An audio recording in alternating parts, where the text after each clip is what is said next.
السلام عليكم ورحمة الله. إن الحمد لله نحمده ونستعينه ونستغفره ونعوذ بالله من شرور أنفسنا ومن سيئات أعمالنا. من يهده الله فلا مضل له ومن يضلله فلا هادي له.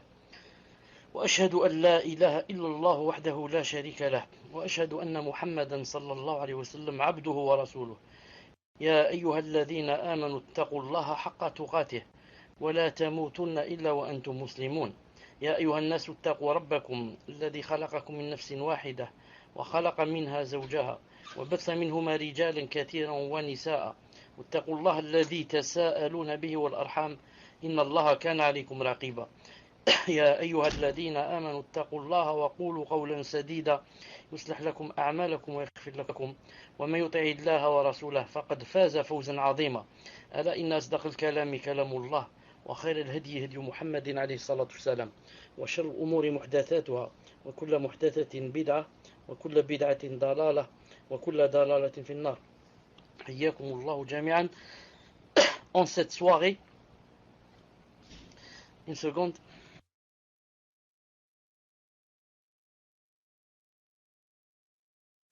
En cette soirée du samedi 7 Sha'ban 1434 de l'Hégire, correspondant au 15 juin 2013, bi'idhnillahi subhanahu wa ta'ala. Donc, Inch'Allah ta'ala, toujours avec Riyad Salihin, cette fois c'est le chapitre, la certitude, al-yaqin, et la confiance en Allah, et tawakkul. C'est le cours numéro 100, bi'idhnillahi subhanahu wa ta'ala. Seulement qu'aujourd'hui, il n'y a pas les hadiths. Pourquoi ? Car quand vous savez que quand c'est un nouveau chapitre, il y a toujours quoi ? Il y a toujours d'abord les versets. L'auteur cite d'abord les versets qui ont rapport avec le titre, avec le cours, et ensuite il commence les hadiths. Donc aujourd'hui, il y a seulement les versets bi'idhnillah subhanahu wa ta'ala qu'a cité Nawawi alayhi rahmatullah. Donc premier verset. قال الله تعالى ولما رأى المؤمنون الأحزاب قالوا هذا ما وعدنا الله ورسوله وصدق الله ورسوله وما زادهم إلا إيمانا وتسليما. Et quand les croyants virent les coalisés, l'Ahzab, ils dirent voilà ce que Allah Azza wa Jalla et son messager nous avaient promis. Et Allah et son messager disaient la vérité. Et cela ne fit que croître leur soumission. Naam. Wa qala Allah subhanahu wa ta'ala aussi dans le Coran il a dit الذين قاسوا إن الناس قد جمعوا لكم فاخشوهم فزادهم إيمانا وقالوا حسبنا الله ونعم الوكيل. Certes, ceux auxquels on a dit, qu'est-ce qu'on leur a dit ? On leur a dit les gens se sont rassemblés contre vous, craignez-les. Réponse, cela accrut leur foi et ils dirent حسبنا الله ونعم الوكيل. Allah nous suffit et il est notre meilleur garant. Aussi un autre verset.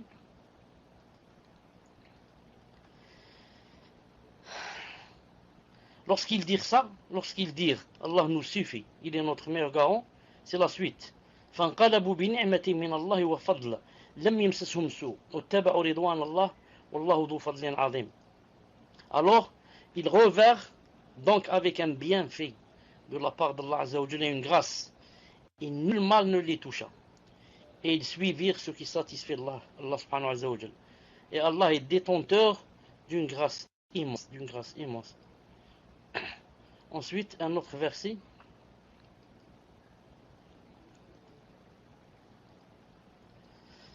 Allah Ta'ala dit وَتَوَكَّلْ عَلَى الْحَيِّ الَّذِي لَا يَمُوتُ وَسَبِّحْ بِحَمْدِهِ وَكَفَى بِهِ بِذُنُوبِ عِبَادِهِ خَبِيرًا. Al-Furqan 58. Il a dit, et place ta confiance en le vivant qui ne meurt jamais. Et par sa louange, glorifie-le. Il suffit comme parfait connaisseur des péchés de ses serviteurs. Et il a dit aussi, subhanahu wa ta'ala, il a dit aussi, sur Ibrahim, وَعَلَى اللَّهِ فَلْيَتَوَكَّلِ الْمُؤْمِنُونَ. Et c'est en Allah que les croyants doivent placer leur confiance. Et c'est en Allah que les croyants doivent placer leur confiance. Et il a dit aussi Azza wa Jal Sourate Ali Imran, il a dit فإذا عفوا وشاورهم في الأمر فإذا عزمت فتوكل على الله إن الله يحب المتوكلين. Il a dit et consulte-les, consulte tes compagnons à propos des affaires. Puis une que tu t'es décidé, alors confie-toi donc à Allah. Allah aime en vérité ceux qui lui font confiance. Ceux qui lui font confiance. Et le dernier verset, on va citer Inch'Allah Ta'ala aujourd'hui, c'est dans sourate Talaq. وَمَنْ يَتَوَكَّلْ عَلَى اللَّهِ فَهُوَ حَسْبُهُ وَمَنْ يَتَوَكَّلْ عَلَى اللَّهِ فَهُوَ حَسْبُهُ. Et quiconque place sa confiance en Allah, Allah Azza wa Jal lui suffit. Donc voilà les versets qu'a cité Nawawi rahimahullah dans Riyad Salihin, dans Al-Yaqin, la certitude et la confiance en Allah, et Tawakkul Allah subhanahu wa ta'ala. Maintenant, Cheikh Ibn Uthaymin rahimahullah va expliquer ces versets bi'idhnillah subhanahu wa ta'ala. Alors il a dit, rahimahullah, il a dit جمع المؤلف بين اليقين والتوكل. Il a dit que l'auteur Nawawi rahimahullah a groupé ou a joint, disons a joint entre la certitude tawakkul, la certitude yaqin ou tawakkul et la confiance en Allah. Il a dit, vous avez remarqué dans le titre, il a joint entre les deux. لأن التوكل ثمرة من ثمرات اليقين. Pourquoi? Car la confiance en Allah Azza wa Jal, c'est un fruit parmi les fruits de la certitude. Non. Donc, la confiance en Allah Azza wa Jal elle-même, c'est un fruit parmi les fruits que donne la certitude. Il a dit فاليقين هو قوة الإيمان والثبات. Il a dit اليقين, la certitude, il a dit, c'est la force de la foi et le raffermissement. C'est-à-dire raffermissement du cœur. حتى كان الإنسان حتى كأن الإنسان c'est pas كأن حتى il n'y a pas de همزة ici حتى كأن الإنسان يرى بعينه ما أخبر الله به ورسوله من شدة يقينه. Il a dit au point où la personne, c'est comme si elle voyait avec les yeux, avec ses propres yeux, ce dont nous a parlé Allah subhanahu wa ta'ala et son prophète alayhi salam. Il a dit فاليقين هو ثبات وإيمان ليس معه شك بوجه من وجوه. Il a dit la certitude, c'est quoi? C'est un et une foi ne comportant aucun doute de quelque côté que ce soit. Je répète, l'yaqin, la certitude, c'est un raffermissement. Et une foi, c'est-à-dire inébranlable et ne comportant aucun doute de quelque côté que ça soit. Ensuite, il a dit, de quel côté que ça soit. فيرى الغائب الذي أخبر الله تعالى عنه رسوله صلى الله عليه وسلم كأنه حاضر بين يديه. Il a dit, celui qui a la certitude, il voit quoi? Il voit l'invisible. L'invisible et l'inconnu dont Allah subhanahu wa jal a informé son messager alayhi salam. Il voit ça, c'est comme si c'était réel devant lui. Réel devant lui. Il a dit وَهُوَ أَعْلَى دَرَجَةِ الْإِيمَانِ. Il a dit c'est le plus haut statut ou alors plus haut stade de quoi? De la foi. La foi, ça a des échelons, si je puis dire, des échelons. Comme dans le hadith, l'iman bid'u sab'una shu'ba. Dans un hadith, le prophète m'a dit que la foi, c'était 72 branches. Ici, Cheikh dit, vraiment le plus élevé, c'est quoi? Il a dit, c'est l'yaqin, c'est d'avoir la certitude, la conviction. Bien sûr, le hadith avait dit que la plus haute branche, c'était qawl la ilaha illallah. Qawl, c'est de dire la ilaha illallah, mais nous on veut dire après la ilaha, qu'est-ce qu'il y a? Non. Le cheikh dit هذا اليقين يثمر ثمرات جليلة. Cette certitude donne des fruits. Non. Donne des fruits importants. Non. Minha التوكل على الله عز وجل. Parmi les fruits que donne la certitude, ça donne la confiance en Allah Azza wa Jal. والتوكل على الله اعتماد الإنسان على ربه. Et la confiance en Allah, tawakkul, c'est quoi? C'est اعتماد الإنسان على ربه عز وجل في ظاهره وباطنه. Avoir la confiance en Allah, ou bien placer sa confiance en Allah عز وجل, c'est quoi? C'est يعني disons, se suffire d'Allah subhanahu wa ta'ala et ne revenir qu'à lui, dans l'apparent et dans le caché de nous-mêmes. Dans l'apparent, il a dit, et dans le caché.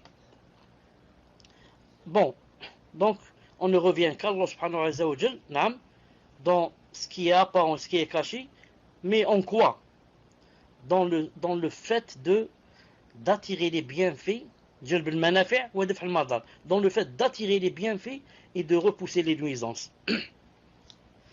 Si vous vous rappelez une fois quand on parlait dans le livre des pieux prédécesseurs, ainsi étaient nos pieux prédécesseurs, on a parlé une fois du tawakkul.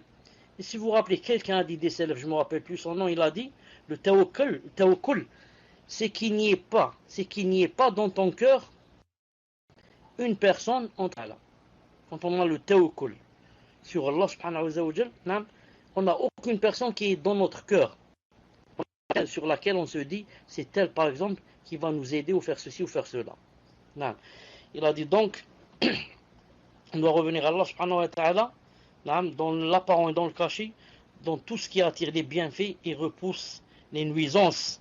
C'est pour ça que Allah subhanahu wa ta'ala a dit, il a cité ici le verset, il a dit, وَمَنْ يَتَوَكَّلْ عَلَى اللَّهِ فَهُوَ حَسْبُهُ وَمَنْ يَتَوَكَّلْ عَلَى اللَّهِ فَهُوَ حَسْبُهُ.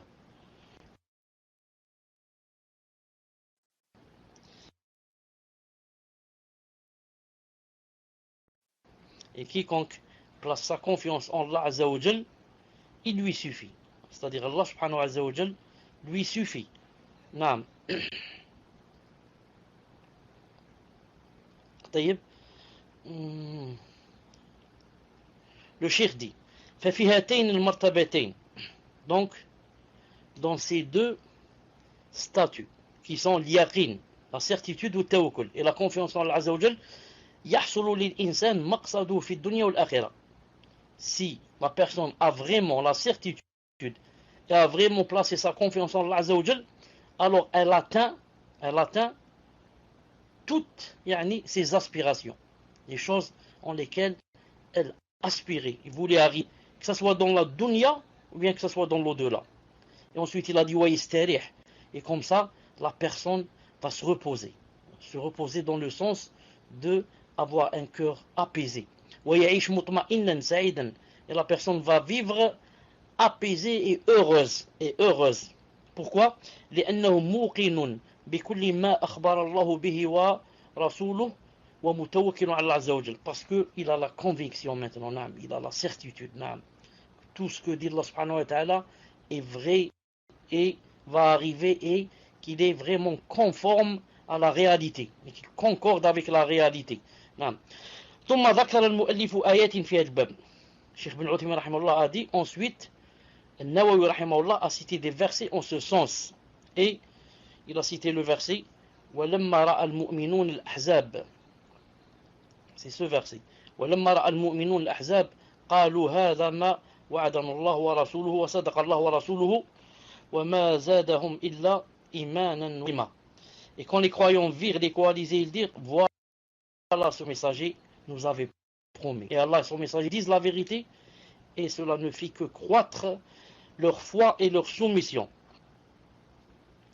Donc, les coalisés, Cheikh Ibn Uthaymin dit, les coalisés, l'Ahzab, qu'on appelle aussi des partis, il a dit Tawa'if, ce sont des groupes, disons des factions, min qaba'il muta'addida, de différentes tribus, ta'allabu ala Rasulillah sallallahu alayhi wa sallam, qui ont décidé de faire la guerre au prophète sallallahu alayhi wa sallam. Ujtama'u ala harbi, et ils se sont mis d'accord pour donc lui faire cette guerre. وتجمع نحو 10,000 مقاتل من قريش وغيرهم. C'est pour ça que il y a à peu près 10 000 soldats de Quraysh, des kuffars, qui se sont groupés, et réunis et assemblés pour aller faire la guerre au prophète sallallahu alayhi wa sallam. Et qu'est-ce qu'ils ont fait? وحصروا المدينة. Ils ont encerclé Médine. 10 000 personnes ont encerclé Médine. ليقضوا على النبي صلى الله عليه وسلم. Avec le but de quoi? D'exterminer le prophète sallallahu alayhi wa sallam. Et bien sûr, on entend par là exterminer aussi sa da'wa.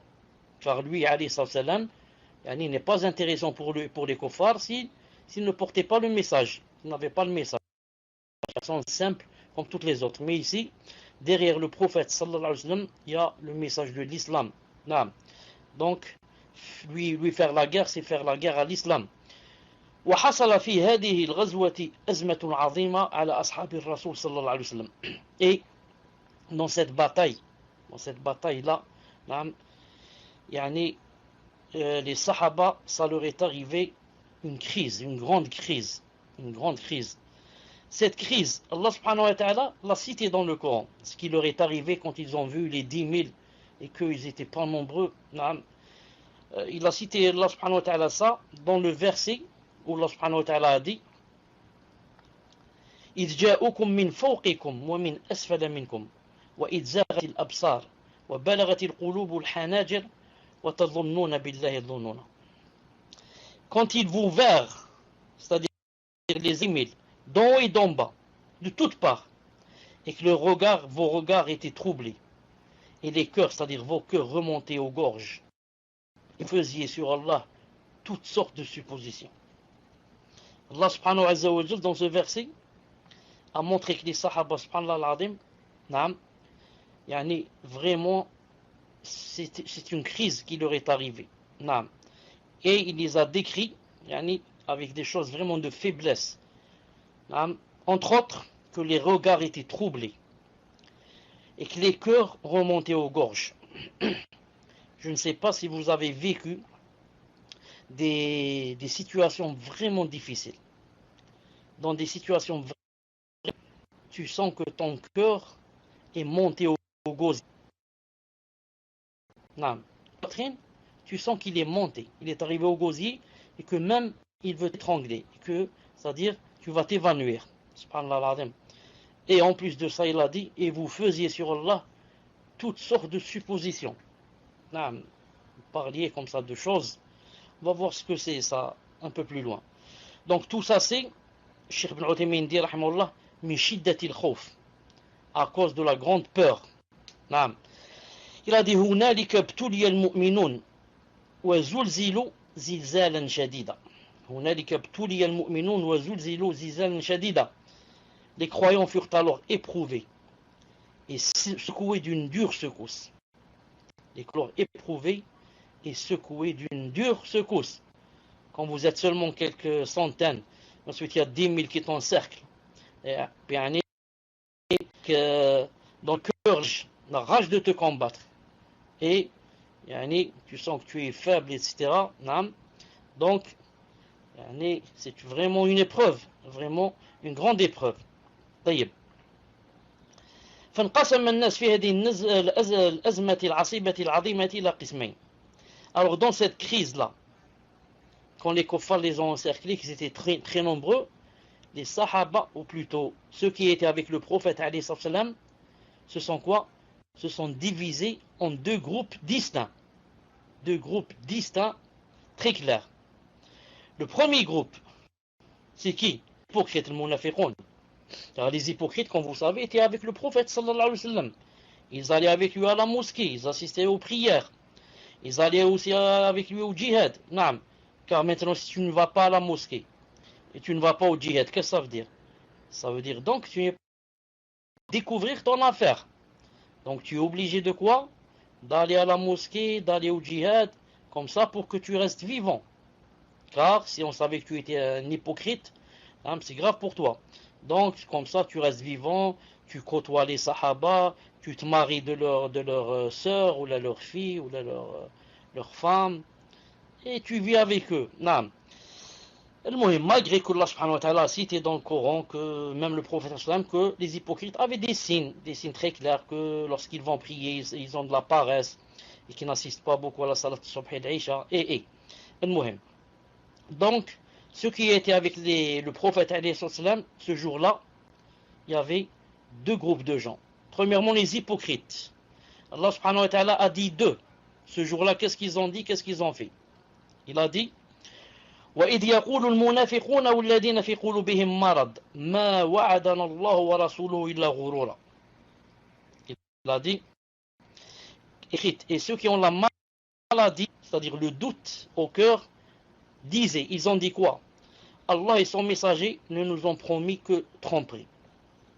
Subhanallah al-Azim. Comment ils ont dit? Ils nous avaient promis que c'est nous qui allions avoir le dessus, et maintenant les autres sont venus 10 000, et nous on n'est pas nombreux, et ceux-là ils sont bien armés, etc. Donc Allah subhanahu wa ta'ala, donc Allah, messager Muhammad, donc qu'est-ce qu'il fait? Ils nous ont menti. Ils nous ont menti. C'est juste une tromperie, faire venir ici et mourir. Naam. والمنافقون الذين يظهرون الإيمان ويبطنون الكفر. Cheikh Ibn Uthaymin explique ici, il dit les munafiqun, les hypocrites, ce sont quoi? Attention, l'hypocrisie, il y a deux sortes, comme vous savez, la grande et la petite. Quelle est la différence entre les deux? La grande, si la personne meurt hypocrite d'une grande hypocrisie, il ne sort jamais de l'enfer. Il ne rentrera jamais au paradis. Mais s'il meurt d'une petite hypocrisie, ça veut dire qu'il est toujours croyant. Il est toujours croyant. Si Allah subhanahu wa ta'ala lui pardonne, il va rentrer directement au paradis. S'il ne lui pardonne pas, il commence par l'enfer et il rentre au paradis. Le cheikh ici dit, les munafiqun, les hypocrites dont on est en train de parler, ce sont ceux qui ont la grande hypocrisie. Et il explique la grande hypocrisie, il a dit, alladhina yudhirun al-iman. C'est la personne qui te montre la foi. Wa yubtinun al-kufr. Alors que dans le cœur et la poitrine, c'est la mécréance. Donc je dis la ilaha illallah, que je prie, que je suis ceci, mais dans mon cœur, et quand je suis seul et avec ceux qui sont comme moi, je dis que je ne crois pas ni en Allah, ni en son messager, ni au jour dernier, ni rien. Non. والذين في قلوبهم مرض من مؤمنين وعندهم نقص في يمينهم في يقينهم. Ici vous avez remarqué, ceux qui ont dit que Allah et son messager ne nous ont que tromperie, en fait, eux-mêmes, c'était deux sortes. Il a dit, ce sont les hypocrites et ceux qui ont la maladie du doute dans le cœur. Ceux qui ont la maladie, ce sont certains croyants. Certains croyants, vraiment faibles de foi. Comme par exemple, ceux qui débutent, les croyants viennent de rentrer dans l'islam. Tu vois, de temps en temps, il te dit, j'ai la conviction, de temps en temps, j'ai des doutes, et comme ça, naam. Donc ceux-là, qu'est-ce qu'ils ont dit? Ils ont dit, Allah et son messager ne nous ont promis que tromperie. Naam. Ils ont dit, كيف يقول محمد إنه سيفتح كسرى وقيصر وصنعاء وهو الآن محاصر من هؤلاء الناس. Ils ont dit comment Muhammad, c'est-à-dire le prophète, disait que il allait conquérir, naam, yani Kisra, yani ce que possède Kisra, je ne sais pas comment ça s'appelle en français, Khosroès ou quelque chose comme ça, très connu. Le roi de Qaïsar, c'est le roi des Perses. Naam, Kisra. Afwan, des Roms. Attendez si je me trompe. Qaïsar, non, c'est des Perses. Kisra. Qaïsar, هذا Qaïsar. Ah? Non, Kisra. C'est pas Qaïsar. Kisra, c'est les Perses. Naam. Wa Qaïsar, il a dit, Wa Qaïsar, c'est celui des Romains. Il a dit comment? Il nous parlait de, il allait conquérir, ce que possédait Kisra ou Qaïsar. Qaïsar, je ne sais pas comment on dit en français. L'empereur des Romains. Wa San'a, et celui de l'Abyssinie, l'Éthiopie. Alors que maintenant il est encerclé par ses kuffars. César, naam, Qaïsar. Qaïsar, c'est César. Mais Kisra, c'est Khosroès ou quelque chose comme ça. J'ai oublié maintenant comment ça s'appelle. Mais je voulais vous dire seulement juste un petit détail. Chauffe, César et Khosroès et le Habashi, c'est comment en français le Habashi? Bon, je sais pas qu'on appelle ça aussi le Habashi. Et Pharaon, Pharaon, tout cela, ce ne sont pas des noms. Naam. Négus, voilà. Habashi, Négus. Ça. Et Pharaon, Pharaon. Tout cela, ce ne sont pas des noms. Ce ne sont pas des noms. Naam. Kisra, c'est pour dire que c'est celui qui commande. Naam. C'est celui qui commande la Perse. Qaysar, César. Celui qui commande les Roms. Naam. Al-Habashi, Négus. Celui qui commande l'Éthiopie.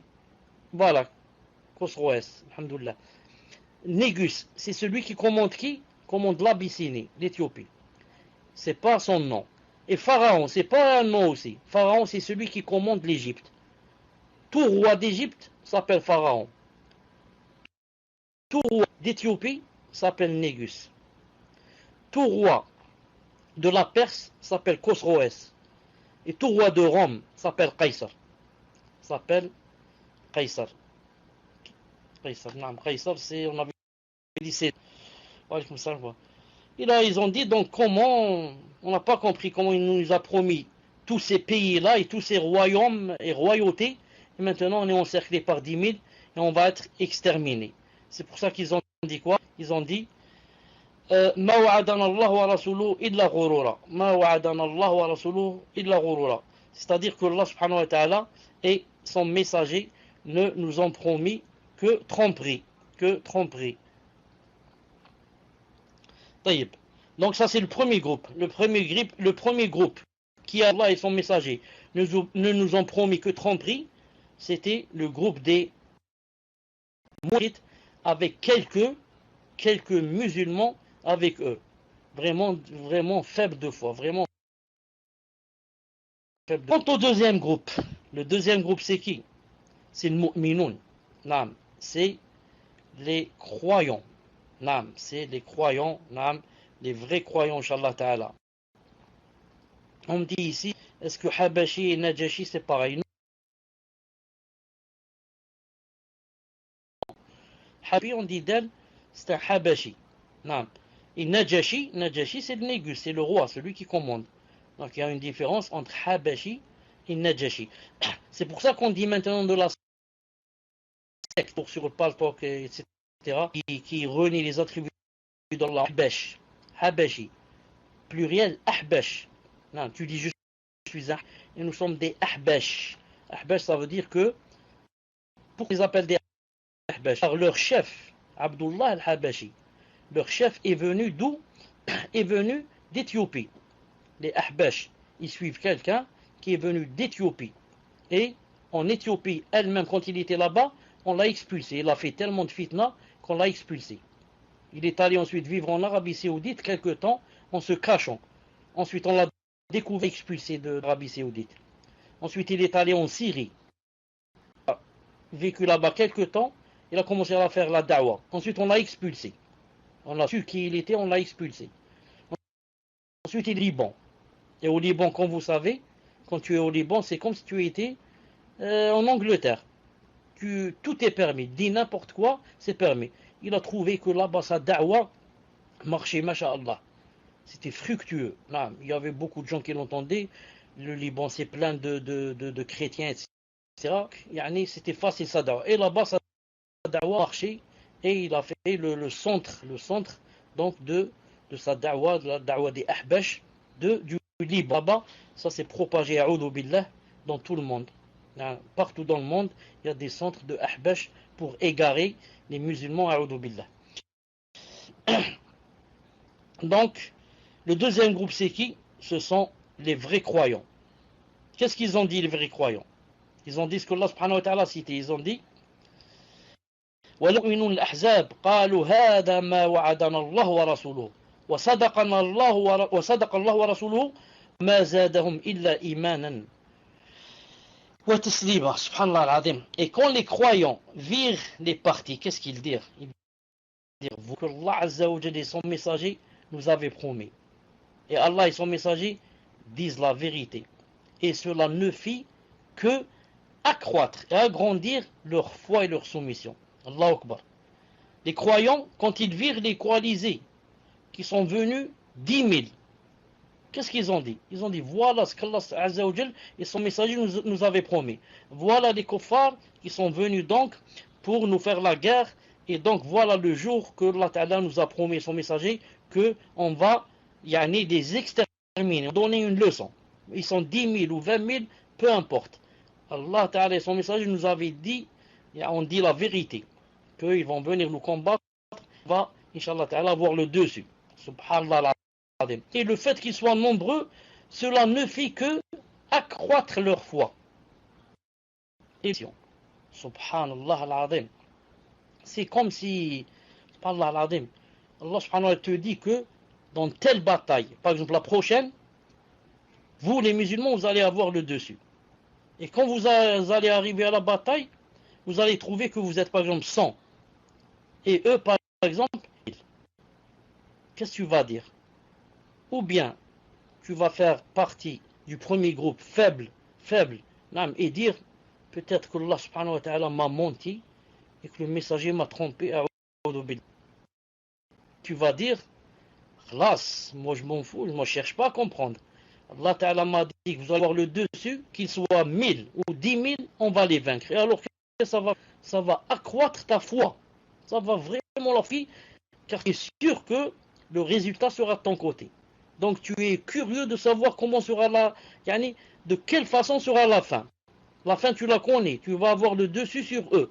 Mais comment? On est seulement 100 et ils sont 1000 ou 2000.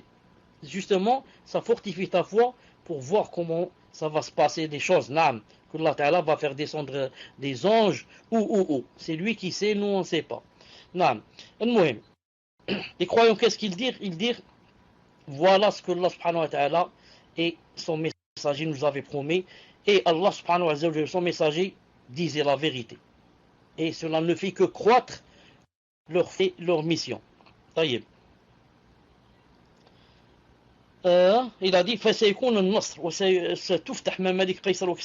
il a dit, les croyants ont dit quoi? On va avoir la victoire sur eux. Allah subhanahu wa ta'ala va nous aider et on va conquérir tous ces royaumes-là. Le cheikh dit wahada ghayatul yaqin. Il a dit ça, c'est vraiment c'est pas seulement la certitude, mais c'est la perfection dans la certitude. C'est le plus haut degré de la certitude. Le summum de la certitude.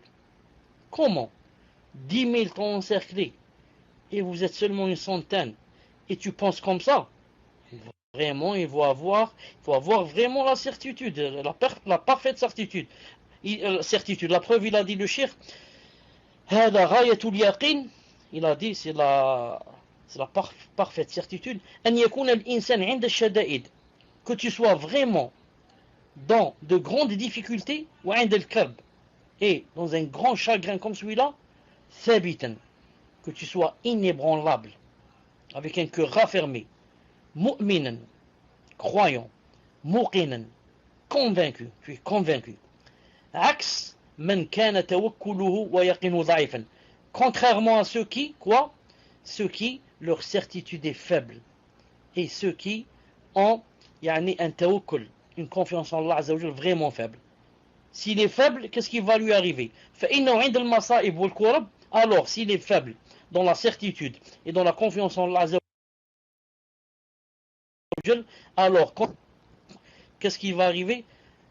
ربما ينقلب على وجهه, il se peut qu'il se renverse sur son visage, exactement comme a dit Allah subhanahu wa ta'ala dans le Coran. Il a dit وَمِنَ النَّاسِ يَعْبُدُ اللَّهَ عَلَى حَرْفٍ فَإِنْ أَصَابَهُ خَيْرٌ يَطْمَأَنَّ بِهِ وَإِنْ أَصَابَتْهُ فِتْنَةٌ انقلب على وجهه خاسر الدنيا والآخرة ذلك هو الخسران المبين. Regardez ce qu'a dit Allah subhanahu wa ta'ala.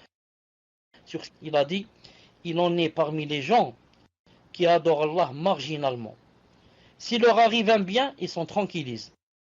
Une épreuve, ils détournent le visage, perdant ainsi le bien d'ici-bas et de l'au-delà. Telle est la perte évidente. Donc Allah Ta'ala dit, il existe parmi des gens une sorte de gens qui adorent Allah marginalement. Qu'est-ce que ça veut dire marginalement?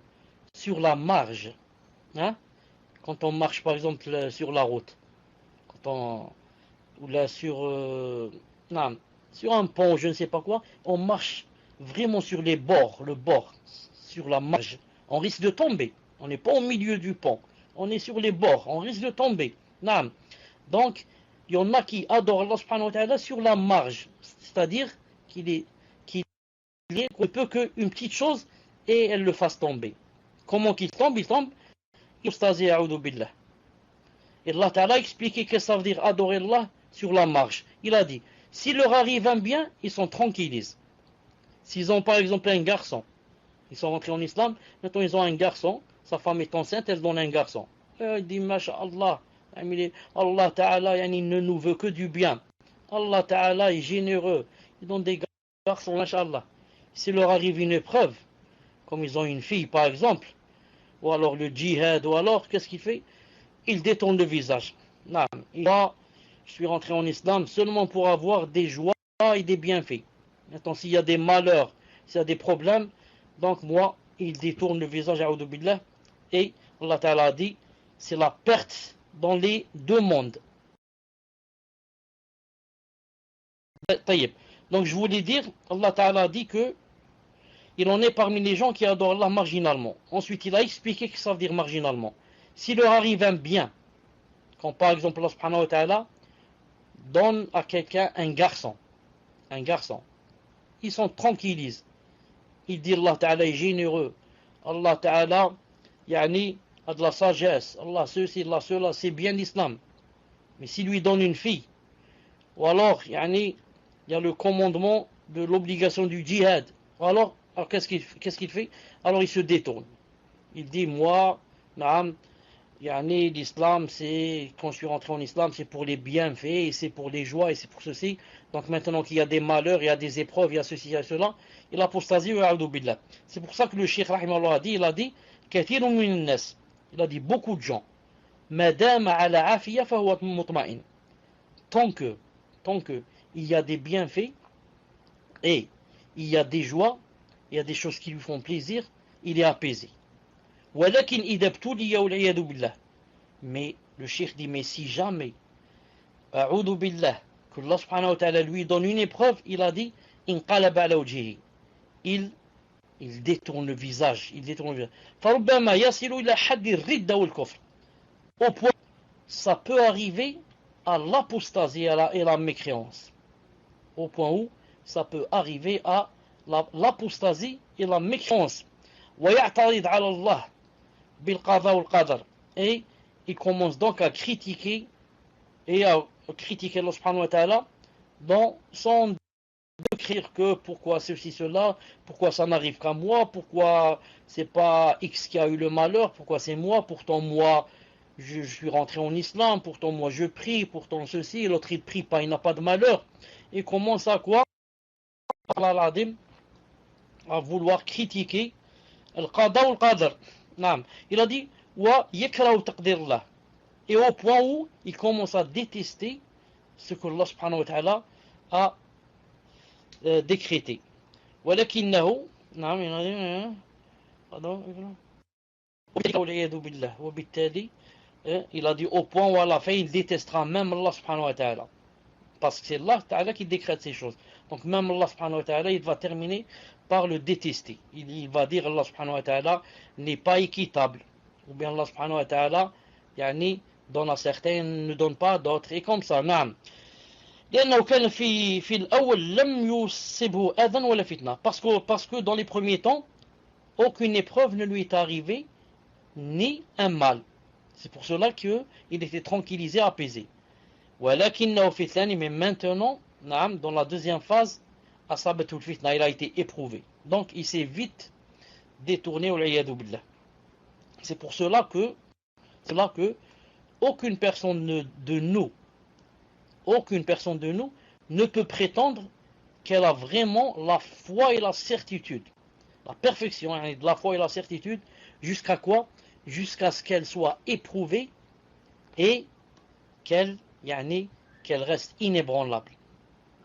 Parce que la personne des fois elle croit qu'elle est masha'Allah, que vraiment elle a une foi masha'Allah, et voilà, quand l'épreuve arrive, elle détourne le visage et elle arrête la salade, elle jette le djilbab, et des fois même elle apostasie. Je ne veux plus de cet islam, et peut-être qu'elle va dans une autre religion. la fitna, la personne ne pouvait pas savoir. Pourquoi? Tout est bien, tout est masha'Allah. Il n'y a que les joies, il n'y a que le bonheur, tout ce qu'on demande, Allah nous exauce, on est heureux. Mais dès qu'une maladie arrive, ou alors une fitna, et voilà que la personne, subhanallah al-adim, ne pas tenir et détourne le visage, wa'adou billah. Mais maintenant, s'il y a la fitna, et que la personne résiste, et ne détourne pas le visage, alors qu'est-ce qui va lui arriver? Alors Allah subhanahu wa ta'ala va la fortifier davantage, accroître sa foi, et va la élever en statut, sans parler de ce qu'il attend Yawm al-Qiyamah comme rétribution.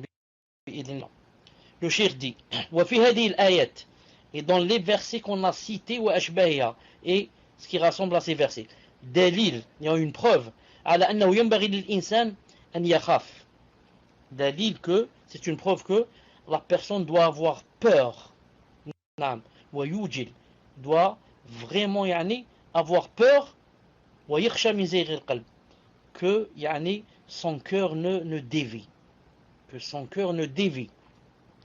Allah subhanahu wa ta'ala da'iman thabat, et la personne doit tout le temps demander à Allah azza wa jal le raffermissement. فإنه ما من قلب من قلوب بني آدم إلا وهو بين أصبعين من أصابع الرحمن. Il a dit car il n'y a pas un cœur, des cœurs des êtres humains qui ne soit entre deux doigts des doigts d'Allah azza wa jal. يقلب كيف يشاء. Et Allah subhanahu wa ta'ala le renverse comme il veut. إن شاء قامه. Si Allah subhanahu wa ta'ala veut, alors qu'est-ce qu'il fait de son cœur? Il le maintient sur la droiture. Et s'il ne veut pas, ou alors s'il veut autre chose, alors il le dévie, wa'udhu billah. Et bien sûr, quand on dit comme ça ne veut pas dire que c'est un jeu de hasard. Voilà, moi mon cœur, Allah subhanahu wa ta'ala l'a mis sur la bonne voie, et toi ton cœur il l'a dévié. Et celui-là sur la bonne voie, celui-là il a dévié. Comme ça, au hasard. Non. Mais plutôt, Allah subhanahu wa ta'ala regarde qu'est-ce qu'il y a dans les cœurs. Il regarde qu'est-ce qu'il y a dans les cœurs. Tout cœur qui veut Allah, et qui veut ce qu'a Allah azza wa jal, et qui veut obéir à Allah, et qui veut soumettre à Allah, quand Allah azza wa jal voit des choses pareilles dans ce cœur-là, qu'est-ce qu'il fait? Il le raffermit, le fortifie, l'élève.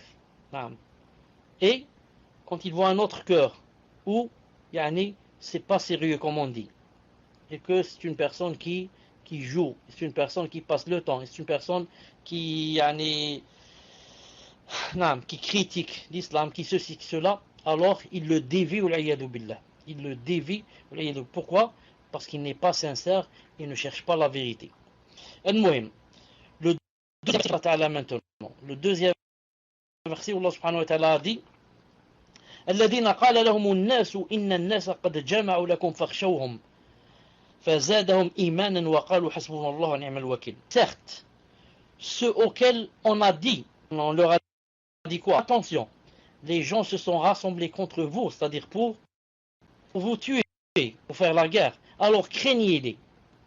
Résultat, cela accrut leur foi, et non pas ils ont eu peur. Au contraire, cela accrut leur foi. Hasbullah wa ni'mal wakil. Allah nous suffit et est le meilleur garant. Subhanallah al-azim. Comment ça s'est passé? Et qu'est-ce qui s'est passé pour que Allah subhanahu wa ta'ala ait descendu ce verset-là? Elle est Imran 173 qu'on vient de citer. Rahimullah dit هذه الآية نزلت في الصحابة رضي الله تعالى عنهم. Ce verset est descendu sur les compagnons du prophète alayhi salatu wassalam et رضي الله تعالى عنهم. حيث حصل عليهم ما حصل في غزوة أحد. Quand il leur est arrivé ce qui leur est arrivé, que vous connaissez, dans la bataille de Uhud. مما أصابهم من القرح والجروح والشهداء. Et ce qui leur est arrivé comme blessure, et comme martyr, les gens qui sont des sahaba qui sont morts en martyr, et ce qui leur est arrivé de malheur ce jour-là. Car vous savez que le prophète sallallahu alayhi wa sallam leur a ordonné de ne pas quitter un certain endroit, la montagne, Il leur a dit attention, vous restez au flanc de la montagne ici et jamais vous ne bougez. Si on gagne, ne bougez pas, ne venez pas partager le butin. On va vous laisser leur part. Et si on perd la bataille, attention, ne quittez pas cet endroit. Gagnons ou perdons. Et bien sûr, Allah subhanahu wa ta'ala a donné quoi? A donné la victoire aux musulmans sur les kuffars. Et les kuffars se sont enfuis. Et alors ce groupe-là qui avait reçu les recommandations de ne pas bouger, quand ils ont vu la victoire et les kuffars qui s'enfuyaient, et les musulmans qui couraient derrière eux, vite ils ont crié victoire, on a la victoire, et ils ont délaissé cet endroit-là. Cet endroit, près de la montagne. Et alors, qu'est-ce qui s'est passé? Ils ont désobéi au prophète. Il leur a dit, gagnons ou perdons, il ne faut pas bouger. Eux, ils ont dit, maintenant on a gagné, pourquoi on ne bouge pas? On va partager le butin, on part chez nous. Al-Muhim. Alors, Khalid ibn al-Walid, radiyallahu ta'ala anhu, qui autrefois, en ce temps-là, était kafir, n'était pas encore entré en islam, a remarqué ce qui s'est passé. A remarqué que les sahaba là, le groupe là, ont quitté maintenant le flanc de la montagne. Donc maintenant, il a vite fait un plan. Et avec certains de ces, il était très connu que c'était un guerrier, comme pas deux. Alors il a vite pris quelques-uns avec lui, 40 ou 50, et ils sont allés de l'autre côté de la montagne, là où les sahaba avaient vidé l'endroit, et ils sont venus derrière les musulmans. Donc les musulmans maintenant, ceux qui ont délaissé l'endroit vide, ils sont là en train d'aller vers les alors que Khalid ibn al-Walid et les autres kuffars sont derrière eux. Ils ont regardé derrière eux, ils ont trouvé que, subhanallah al-azim, maintenant les kuffars sont derrière nous, qui vont nous attaquer sur le dos. Alors et les kuffars qui fuyaient même, les autres qui fuyaient, quand ils ont vu derrière eux, ils ont vu donc qu'il y avait aussi leurs amis, les kuffars, Khalid ibn al-Walid et les autres, qui maintenant ont encerclé les sahaba. Donc les sahaba maintenant sont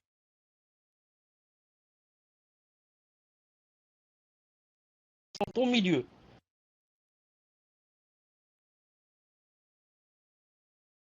Les kuffars derrière eux, les kuffars un échec aux sahaba. Non pas parce qu'ils étaient pas nombreux, non jamais, mais pour leur montrer que quiconque désobéit au prophète sallallahu alayhi wa sallam, il n'aura pas la victoire. D'ailleurs le prophète sallallahu alayhi wa sallam a dit dans un hadith authentique, il a dit wa ju'ila al-dulla wa ju'ila attendez dhillatu al-dhillatu wa ju'ila al-dhillatu was-sagharu ala man khalafa amri. Cheikh Al-Albani a dit authentique. C'est-à-dire que Allah subhanahu wa ta'ala a donné l'humiliation et l'avilissement à quiconque désobéit à mon ordre. Comme ça. Toute personne qui désobéit au prophète sallallahu alayhi wa sallam n'est que humiliée et avilie. Même si tu la vois qu'elle est bien habillée, qu'elle est riche, qu'elle paraît belle, qu'elle est ministre, qu'elle est roi un roi, non. Cette personne, si elle a désobéi au prophète sallallahu alayhi wa sallam, elle est avilée, humiliée. Avilie et humiliée. نعم. الحديث نعم. النبي صلى الله عليه وسلم قال رزقي تحت ظل رمحي وجعل الذلة والصغار على من خالف أمري. Il a dit ma subsistance se trouve sous l'ombre de mon épée. Ma subsistance c'est quand je fais la guerre aux kuffars. Et Allah a fait quoi? L'humiliation et l'avilissement pour toute personne qui me désobéit et contredit mon ordre. Cheikh Al-Albani a dit hadith sahih. Al-Muhim, qu'est-ce qui s'est passé? Pourquoi les sahaba, je répète le verset ici, pourquoi ils ont dit, pourquoi Allah Ta'ala a dit, certes, ceux auxquels on a dit, les gens se sont reçus, vous, craignez-les. Et cela a accru leur foi et ils dirent, Allah nous suffit, il est notre meilleur garant. Donc ce verset est descendu dans Ghazwat Ahad, ou Ghazwat Uhud. Certains sont allés sont allés vers les Sahaba et leur ont dit, attention, Abu Sufyan et sa clique, vous ont assemblé des milliers de personnes. Et ils vont vous attaquer. Alors le prophète sallallahu alayhi wa sallam, a exhorté les Sahaba à ce qu'ils aillent à leur rencontre.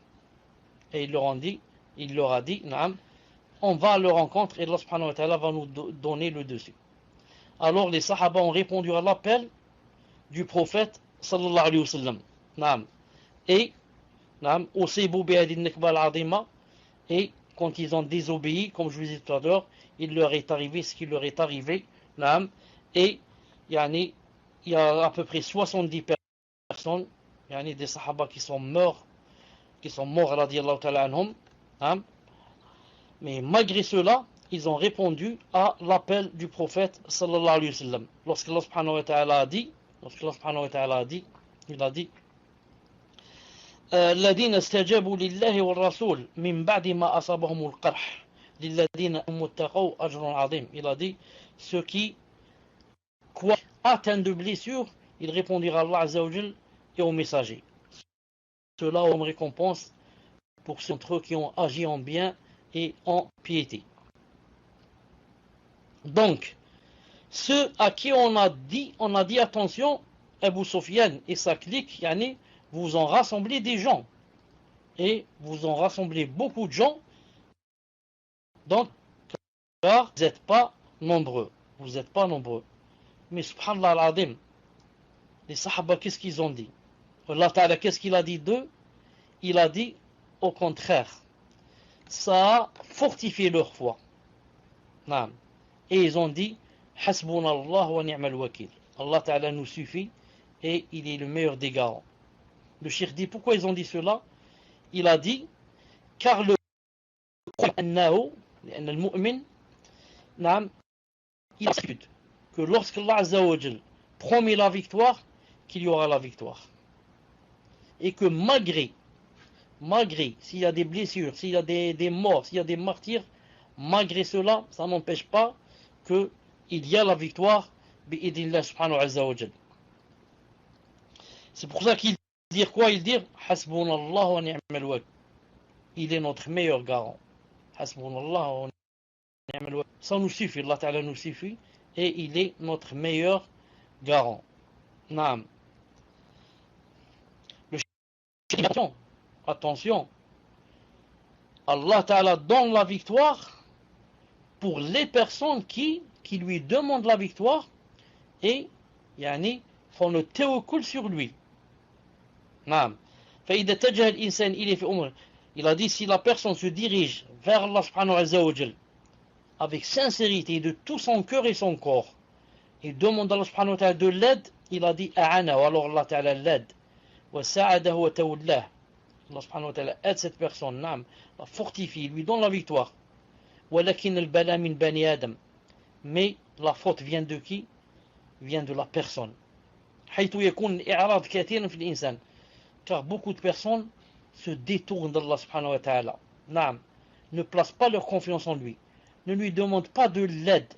Ne demandent pas du fond du cœur. C'est juste une phrase comme ça qu'ils disent de leur bouche sur la... Alors qu'en vérité, cette personne, qu'est-ce qu'elle fait? En vérité, elle s'est basée non pas sur Allah subhanahu wa ta'ala et sa victoire, mais se base sur des choses matérielles. Le fait de dire, par exemple, on est nombreux, masha'Allah. Ou bien de dire, on est vraiment armé. Naam.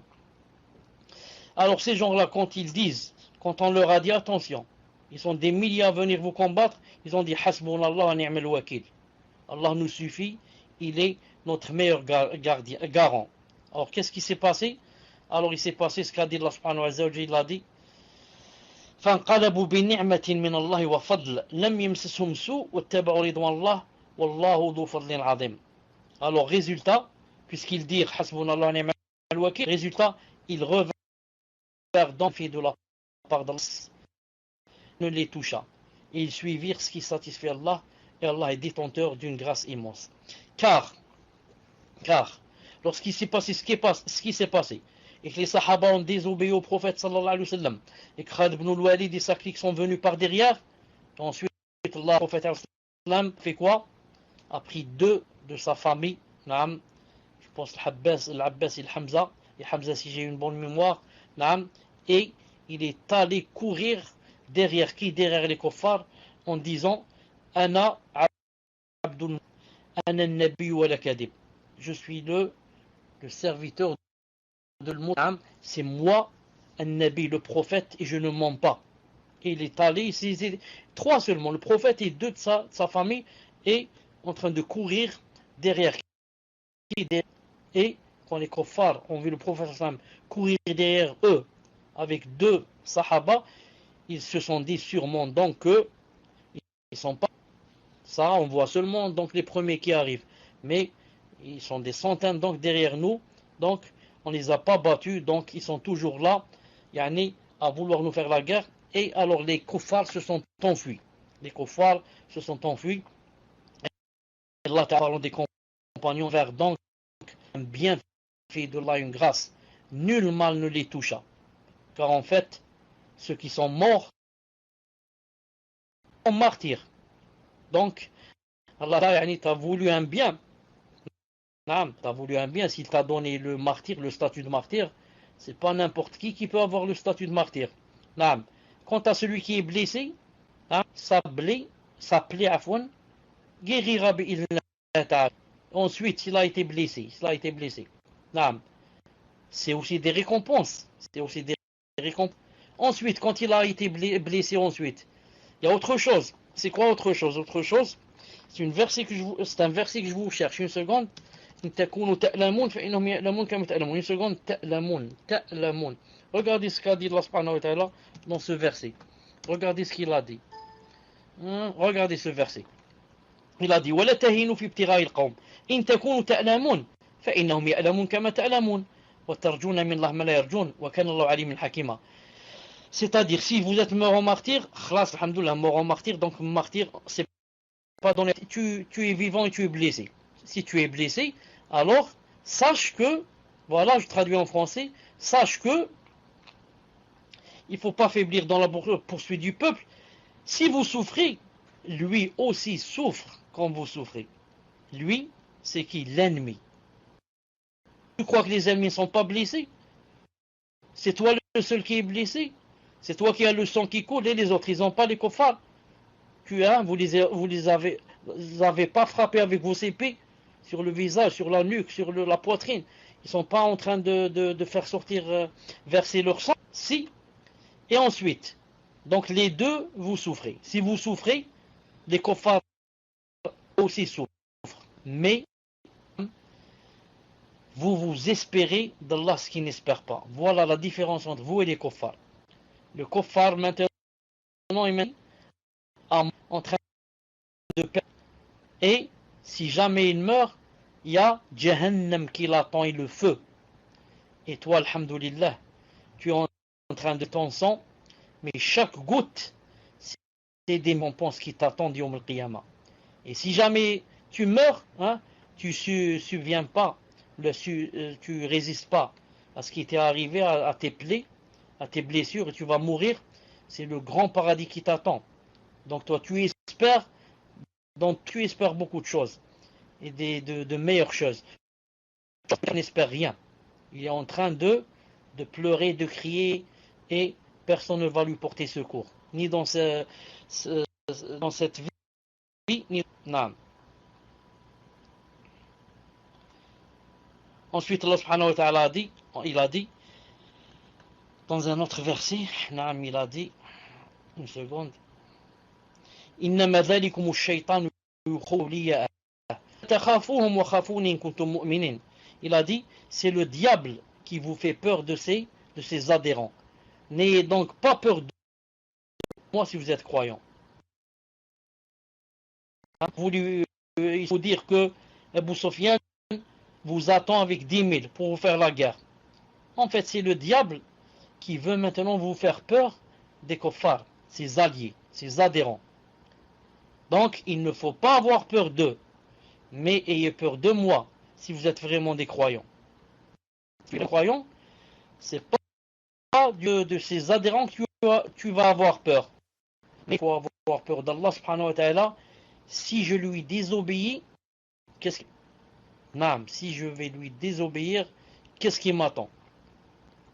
Donc, il a dit que le diable, qu'est-ce qu'il faisait? Il vous fait peur de ses adhérents. Il vous fait peur de ses adhérents. Et yulqi fi qulubikumul khawf min awliya, c'est-à-dire qu'il jette dans vos cœurs, la peur de ses adhérents. La peur de ses adhérents. Cheikh Rahimullah dit, fa shaytan ya'ti al-mu'min. Le shaytan vient au croyant et lui dit, ihdar an tatakallama fi fulan.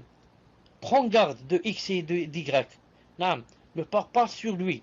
Naam, لأنه ربما يسجنك. Attention, il risque de te mettre en prison. Il risque de te faire ceci, de te faire cela. Non, occupe-toi de tes affaires. Non, occupe-toi de ta famille, tes enfants. Ne cherche pas à comprendre. Non. Et comme ça, pour que tu parles pas, tu dises pas la vérité, tu propages pas la da'wa. Il te dit, ça te suffit, hein, tu pries. Ta salat, non, et tu es le soir avec ta famille dans la maison. Ne parle de rien. Naam, sinon on va t'emprisonner, on va te tuer, on va ceci, on va cela. Fais pas la da'wa, tais-toi. Il a dit, وَلَكِنَّ الْمُؤْمِنَ لَا يُمْكِنْ أَنْ يَخَافْ أَوْلِيَاءَ الشَّيْطَانِ. Il a dit, mais le croyant, c'est pas possible qu'il ait peur, naam, des adhérents du shaitan, du iblis. Pourquoi? Car Allah Ta'ala a dit, naam, c'est pas celui-là, il a dit, فقاتلوا أولياء الشيطان إن كيد الشيطان كان ضعيفا فقاتلوا أولياء الشيطان إن كيد الشيطان كان ضعيفا. طيب, une seconde, je cherche le verset. فقاتلوا أولياء الشيطان إن كيد الشيطان كان ضعيفا. J'écris ici كيد الشيطان, كيد الشيطان.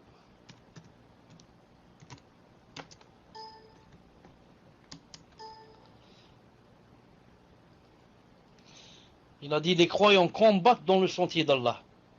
Quant à ceux qui ne croient pas, les mécréants combattent dans le sentier du Tarout. Eh bien, combattez les alliés du diable. Combattez les alliés du diable, car la ruse du diable est certes faible. La ruse du diable est faible. Jamais le diable ne peut avoir le dessus sur un vrai croyant. Sur un vrai croyant. Jamais il ne peut avoir, disons, à 100%. Il peut avoir le dessus quelques minutes, quelques secondes, quelques jours. Ensuite, tu reviens vers Allah, tu demandes de l'aide et il te fait vaincre sur lui. Bi'idhnillah subhanahu wa ta'ala. Naam.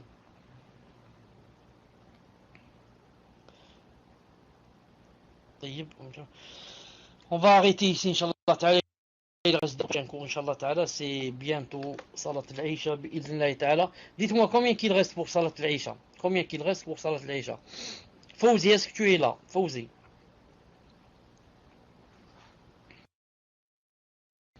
Alhamdulillah.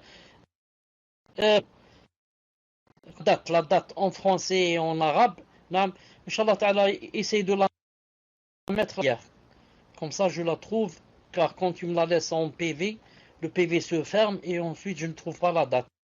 Sur la bannière, il reste 2 minutes. Attendez, je vais voir si je termine ou là on laisse ça pour la prochaine fois. Donc, il reste 2 minutes, on arrête ici, Inch'Allah ta'ala. Il reste un verset ou deux à expliquer dans le prochain cours avec les hadiths qui ont rapport avec le cours. سبحانك اللهم وبحمدك أشهد أن لا إله إلا أنت أستغفرك وأتوب إليك السلام عليكم ورحمة الله وبركاته.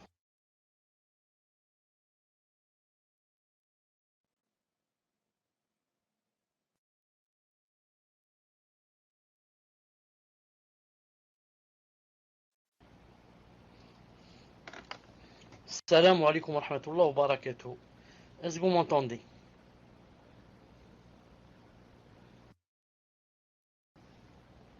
Alhamdulillah. Donc on va commencer.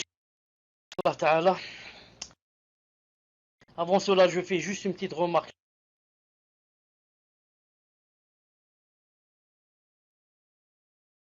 Ta'ala. Comme vous avez remarqué, nous sommes au mois de Sha'ban. Et pendant Sha'ban, comme vous devez le savoir, ce mois. Naam. Et ce qui n'est pas bien chez certains savants, ou alors chez la plupart, c'est de commencer à jeûner à partir du 15. Mais si on commence à jeûner, par exemple, avant le 15, naam, et qu'on continue jusqu'à laisser seulement un jour naam, avant le ramadan et s'arrêter pour séparer entre le surérogatoire et l'obligatoire, ce serait bien, Inch'Allah Ta'ala. Donc, la remarque que je voulais faire, c'est que normalement, puisqu'il reste pas beaucoup de temps pour le ramadan, normalement, on devait commencer des cours sur le ramadan, Inch'Allah Ta'ala. Mais, j'ai bien médité sur cela et j'ai dit, puisque sur le site se trouvent déjà des cours, sur mon site, se trouvent déjà des cours sur le ramadan, très détaillés. Donc je ne vois pas pourquoi, ça va me prendre beaucoup de refaire des recherches, etc. Et, refaire et redire la même chose. Parce que finalement, je vais redire la même chose. C'est pour cela que je conseille à toute personne qui voudrait connaître les règles du CIM d'aller sur le site. Et là-bas, qu'est-ce qu'elle va trouver? Elle va trouver trois sortes de cours sur le CIM. Quand vous rentrez sur le site, rentrez un peu à gauche, un peu en bas, c'est écrit jurisprudence. Et dans jurisprudence, c'est écrit règles du CIM. Règles du CIM, vous cliquez sur règles du CIM. Qu'est-ce que vous allez trouver? Vous allez trouver trois sortes de cours sur le CIM. La première sorte, c'est-à-dire en commençant par les plus récents, en allant aux plus anciens. La première sorte, parmi les trois, c'est seulement 2 cours. Ensuite, la deuxième sorte, vous allez trouver 5 cours. Premier cours, deuxième cours, troisième cours, quatrième cours, cinquième cours. 2009. Ensuite, plus ancien, vous allez trouver 6 cours. 6 cours. Donc, les 2 premiers cours, ou alors la première série qui comporte seulement 2 cours, c'est pour quelqu'un qui voudrait savoir le résumé sur comment on jeûne, etc. Résumé. C'est en 2 cours. Vous écoutez le premier cours et le deuxième cours. Ça suffit pour quelqu'un qui veut savoir comment faire pendant le ramadan, etc. Mais si pour quelqu'un qui est talibou'in et veut connaître beaucoup, les cours avec beaucoup plus de détails et des détails plus amples, alors qu'ils choisissent ou bien la série des 5 cours ou bien la série des 6 cours. La série des 5 cours, si j'ai une bonne mémoire, elle a été faite après mon retour du Koweït. Je suis rentré faire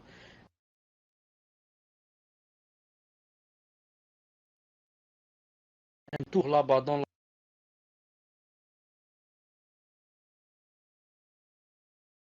la série des 6 cours. C'était audible. Vous pouvez ouvrir le salon et diffuser les cours. Par exemple, la série des 6 cours ou bien la série des 5 cours. À condition que vous mettiez d'accord avec les admins et que vous annonciez que voilà, on commence tel jour et que vous écrivez dans la bannière, c'est très important d'écrire dans la bannière que c'est une rediffusion, que c'est en différé, ce n'est pas en direct. Pourquoi je dis cela? Parce que si vous n'allez pas écrire cela, donc il y a des gens qui vont venir écouter et vont lever la main pour poser des questions. Ils croient que je suis présent, alors que ce n'est qu'une rediffusion. Je ne suis pas présent. Pour que celui qui n'a pas de questions, c'est pas la peine, il est venu pour les questions. Donc, c'est pas la peine de le faire attendre, qu'il sache que c'est une rediffusion. On commence, Inch'Allah, donc maintenant, Inch'Allah. Et vous savez, sans oublier que pendant le ramadan, on ne fait pas de cours.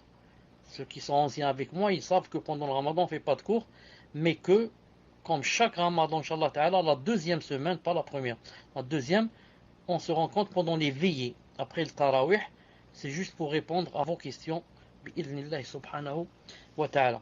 On commence, Inch'Allah Ta'ala, et la première question que j'ai, est-ce que celle qui m'a posé la question sur les menstrues et qu'elle avait les métrorragies qu'elle a posées tout dernièrement vers la fin. Est-ce qu'elle est présente, Inch'Allah Ta'ala? Tfadal, Inch'Allah, pour la première question. Abu Zakaria, lève ta main pour que je sache où tu es. Je t'ouvre le PV. Alhamdulillahi Rabbil Alamin wa salatu wa salam ala Rasulillah wa ala alihi wa sahbihi ajma'in. Je suis tout le temps au Cheikh, Inch'Allah. Donc je confirme, bi'inillah, quand Cheikh sera absent, on ouvrira le salon les jours du cours, c'est-à-dire le samedi et le mercredi, pour rediffuser les cours sur Siyam, Inch'Allah. Et donc on espère votre présence à tous, car on n'est jamais assez savant, et il y a peut-être des choses importantes, voire même des piliers du Siyam qui nous échappent. Donc pour qu'Allah Ta'ala agrée notre jeûne, je vous invite tous à être présents, bi'idnillah ta'ala. Naam, Cheikh. Naam, peut-être qu'on essaiera d'ouvrir tous les jours, Inch'Allah, tfaddal, Cheikh. Quand je suis absent, Inch'Allah, je ne suis absent que 10 jours. 10 jours, ça veut dire quoi? Ça veut dire une semaine, et une semaine, ça veut dire 2 cours. Alors que la série, c'est 5 cours ou 6 cours.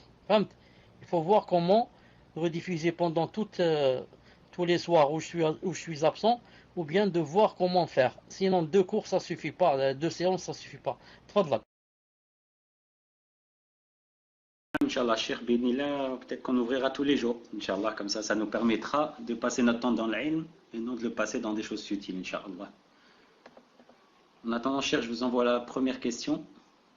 Et je voulais juste dire, parce qu'une sœur demandait, donc Cheikh tout à l'heure disait que Hasbunallah wa ni'mal wakil. Ni'mal wakil, afwan. Donc on dit ni'ma. C'était juste une petite parenthèse, Cheikh. Afwan, et je vous envoie donc la première question. Question d'une sœur qui demande, j'aimerais savoir, Inch'Allah Ta'ala, si la confiance en Allah comporte différents degrés. Si oui, quels sont-ils? Jazakumullahu khairan. Non, c'était une sœur qui demandait comment on prononce ni'ma. Parce qu'on lui avait écrit en phonétique et elle ne savait pas comment ça se prononce. Donc je dis bien Hasbunallah wa ni'mal wakil. Barakallahu fikum, Cheikh. Je confirme. Wa ni'ma al-wakil. Ni'ma al-wakil. Ni'ma avec A. Comme une ni'ma. Je dis alhamdoulilah, Allah Ta'ala m'a donné une ni'ma. Ni'ma al-wakil.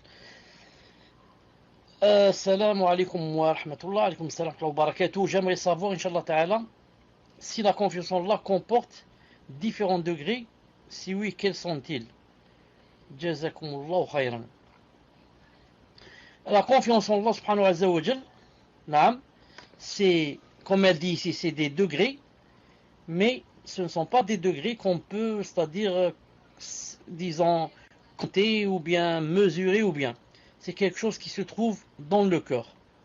Plus la confiance en Allah Azza wa Jal,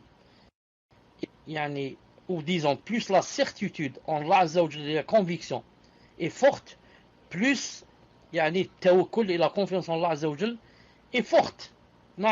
Donc ce ne sont pas des choses qu'on peut mesurer, mais ce sont des choses qu'on peut ressentir. C'est quelque chose qu'on ressent dans son cœur et qu'on sait que Allah subhanahu wa ta'ala, on va avoir le résultat comme Allah subhanahu wa ta'ala l'a dit exactement. Je donne un exemple. Comme Moussa alayhi salam, quand le pharaon et son groupe ont couru derrière Moussa alayhi salam et aussi son groupe et les croyants. Et ils se sont enfuis. À un certain moment, ils ont vu que il y avait la mer devant eux. Alors même certains croyants ont dit Inna la mudrakoun. Ça y est, on va nous attraper. Maintenant tu cours, alhamdoulilah, tu peux te sauver. Maintenant quand tu arrives dans une impasse, il y a la mer qui est devant toi et tu t'es pas préparé, il n'y a ni barque, ni bateau, ni embarcation qui t'attendent. Donc, qu'est-ce que tu vas faire? Quelqu'un qui est faible, qu'est-ce qu'il dit? Il dit Qaddarallahu ma shafa'al. Maintenant, donc, ils vont nous rattraper. Malgré cela, Moussa, qu'est-ce qu'il dit alayhi salam? Il dit Kella, oh que donc, Inna ma'ya rabbi sayahdin. Allah est avec moi, il va me guider. Et subhanallah al-adim, c'est le summum dans le tawakkul et dans la certitude. Et effectivement, Allah Ta'ala lui dit frappe seulement avec ton bâton. tu n'as besoin ni de matériel sophistiqué ni rien. Car le matériel sophistiqué lui-même ne peut pas quoi? Ne peut pas faire un chemin dans la mer. C'est impossible. Mais je frappe avec un petit bâton d'un olivier, frappe et tu vas voir le résultat. Et il frappe et la mer va se séparer en deux, subhanallah al-azim, et créer un chemin entre la mer. C'est le summum de quoi? Du tawakkul et de la certitude bi'idhnillahi ta'ala. Tfaddal. Salam alaikum wa rahmatullahi wa barakatuh. Le son est clair, Inch'Allah. Alhamdulillah. La question suivante. Un frère demande et dit Salam alaikum wa rahmatullahi wa barakatuh. Quel est le jugement pour une sœur de prendre le micro et de parler dans les salons sur Paltalk et également concernant le fait d'écrire dans les salons? Barakallahu fikum. Tfaddal Cheikh. Donc,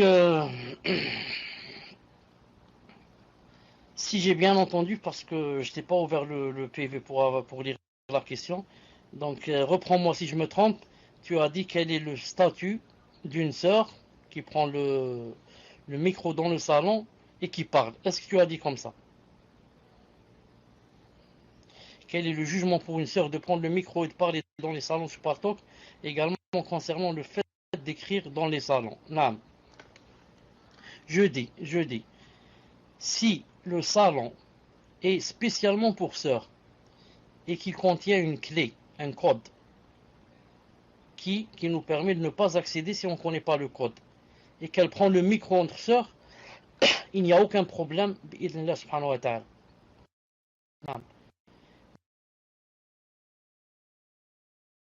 Et si elle prend le micro entre frères et sœurs, ça touche les salafiyya, je dis je suis salafi, de la salafiyya. Car une salafiyya, pas comme ça. Elle a de la pudeur et elle a honte de parler comme ça devant les autres. Et ce qui fait aussi, c'est que la plupart des sœurs qui prennent le micro, vous les entendez rire et avec des éclats et faire la fitna sans le vouloir. Faire la fitna aux hommes et parler, même si elles parlent dans le din, parler d'une façon qui est une fitna pour les autres. Même si elle dit, moi je suis pas une fitna et je fais mon possible et ceci, cela.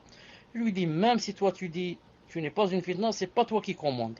Non, toi tu es une fitna pour les hommes, donc abstiens-toi de parler, parle seulement avec les sœurs, pas seulement avec les sœurs, bi'idhnillahi ta'ala. Maintenant, quant à écrire dans un salon, si la personne écrit seulement dans le din, pour dire il y a tel verset, il y a ceci, il y a cela, je ne pense pas que ça soit interdit. Mais rares sont les sœurs qui peuvent écrire seulement dans le din. La plupart qui écrivent, n'écrivent pas seulement dans le din, mais écrivent aussi comment vas-tu, comment tu es habillé, qu'est-ce que tu as mangé, où est-ce que tu es parti, où est-ce que tu vas, et est-ce que tu as vu tel film, et comme ça, et comme ça. A'udhu billah. Naam, tfaddal.